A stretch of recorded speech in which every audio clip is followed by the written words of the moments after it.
Now, a new opinion poll has found that the majority of people in Russia see the United States as the nation's main enemy. The poll, conducted by the Russia Public Opinion Research Center, shows that the number of Russians who think that the U.S. is their main foe has risen to 73%, up from 25% in 2008.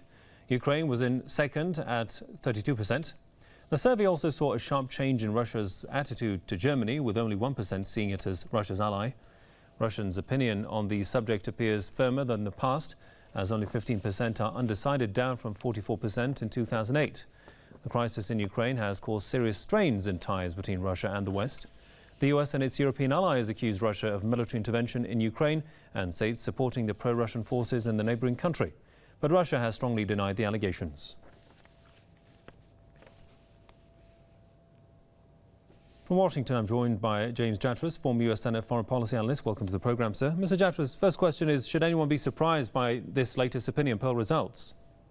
Not at all. The only thing I find a little surprising is that the number of people in Russia regarding the United States as their enemy was so low as recently as 2008. I can remember back in the 1990s, after the end of communism, how giddy in their pro-Americanism most Russians were at that time, before the expansion of NATO, before the war in Kosovo, before the various color revolutions. I would have thought it would have eroded more than that by 2008, but clearly this big spike up to this number is caused by the Ukraine crisis, and I think that's also reflected in the attitude toward Ukraine that you see in the same poll.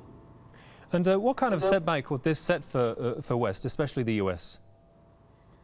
I think it's a very sad and very unfortunate development that well has been so badly poisoned.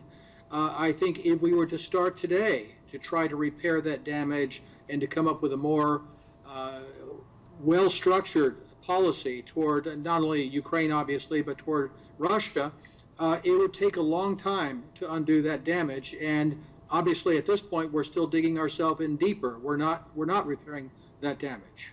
And how sustainable would this anti-US sentiment be for the coming years or even decades?